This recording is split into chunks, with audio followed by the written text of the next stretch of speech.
अस्सलामुअलैकुम। तो कैसे आप लोग?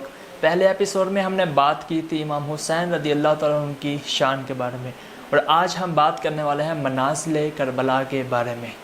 60 हिजरी 27 रजब को इमाम हुसैन रदी अल्लाह तआला अन्हु अपने नाना हज़रत मोहम्मद मुस्तफ़ा सल्लल्लाहु तआला अलैहि वसल्लम के रोज़े अनवर पर आखिरी बार हाज़िरी देने के बाद मक्का की जानिब चल दिए, और फिर आप 4 शबान को मक्का पहुँचे। और फिर जब पूरी दुनिया से लोग मक्के की ज़ियारत के लिए आ रहे थे, यानी कि हज बैतुल्लाह के लिए आ रहे थे, तब आपने 8 ज़ुल्हिज्जा को मक्का छोड़कर करबला की जानिब सफ़र शुरू कर दिया।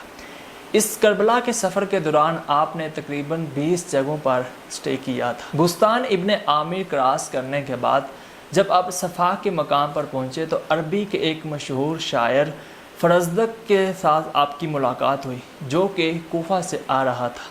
आपने जब उससे कूफा के हालात पूछे तो उसने कहा कि ए नवासे रसूल रदी अल्लाह तआला अन्हु, उनके दिल तो आपकी जानिब माइल हैं, लेकिन उनकी तलवारें आपके अगेंस्ट हैं। फिर आपने अपने पिछले मकामात को जब क्रॉस किया तो ज़ाते इर्क नामी सुनसान जगह पर आपने स्टे किया, और वहाँ पे बशीर इब्ने गालिब ने जब आपके काफ़िले वालों को टेंट लगाते हुए देखा था तो उसने आपसे वजह पूछी। तो फिर आपने अपने सफ़र का मकसद बयान कर दिया और आपने अपनी शहादत की भी खबर दे दी। इसके बाद आप जब हाजिज़ के मकाम पर पहुँचे तो आपने वहाँ कुछ देर आराम किया और कूफा वालों के लिए आपने वहाँ से ख़त लिखा। उसके बाद फिर आप जब बाज़ुल अयून, खुज़ैमिया और ज़ुरुत के मकाम को क्रॉस आपने किया तो सलीबिया के मकाम पर आपको हज़रत मुस्लिम बिन अकील और उनके दोनों बेटों की शहादत की खबर मिली। तो वहाँ आपने अपने काफ़िले वालों से कहा कि हालात काफ़ी नासाज हैं, अगर आप में से कोई जाना चाहता है तो आप जा सकते हैं।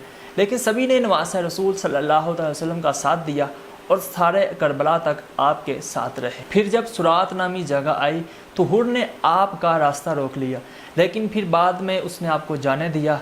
इवन कि आपके पीछे उसने नमाज बिता की। और उसके बाद जब कादसिया का मुकाम हुआ तो वो आपका टर्निंग पॉइंट था, क्योंकि आपने जाना तो कूफा की जानिब था, लेकिन आप वहाँ से टर्न लेते हुए करबला की जानिब बढ़ दिए। उसके बाद फिर जब काफ़िला कसरे बनी मुकातर पर पहुँचा तो आपने इरशाद फरमाया, इन्ना लिल्लाहि व इन्ना इलैहि राजिऊन। तो आपके शहज़ादे हज़रत अली अकबर रज़ियल्लाहु तआला अन्हु ने आपसे अर्ज़ की कि अब्बाजान, आपने ऐसे अल्फाज क्यों अदा किए? तो फिर आपने अपने ख्वाब के बारे में बताया और अपनी शहादत की भी खबर दी। तो आपके शहज़ादे ने अर्ज़ की कि अब्बाजान, क्या हम हक़ पर नहीं हैं?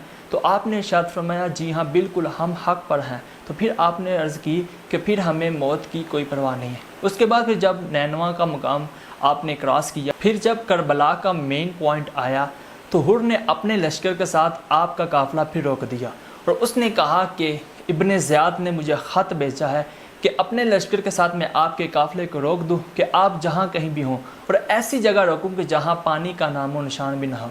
तो फिर इमाम हुसैन ने कहा कि अच्छा ये तो बताओ कि ये कौन सी जगह है? तो उसने कहा इसे करबला कहते हैं। तो फिर इमाम हुसैन रज़ियल्लाहु तआला ने फरमाया कि ये वही जगह है कि जिसके बारे में हमें बताया गया था, जहाँ हमने पहुँचना था, और यहीं हमें शहीद कर दिया जाएगा। और ये थी मनाज़िल करबला। लेकिन बात करेंगे मेन मिशन करबला की। पहले आपने इमाम हुसैन रज़ियल्लाहु तआला की शान के बारे में सुना और अब मनाज़िल करबला की। लेकिन फिर वो मेन दिन आता है अशूरा का, कि जब 8 दिन के बाद, क्योंकि इमाम हुसैन 2 मुहर्रम को करबला के मकाम पर आपने स्टे किया था, लेकिन 8 दिन तक आप वहाँ रहे और 10 मुहर्रम अशूरा के दिन आपने जाम शहादत नोश किया। लेकिन इसका मेन मिशन क्या था, यह हम अगली एपिसोड में बात करेंगे। तब तक के लिए इजाज़त दीजिए। खुदा हाफिज़।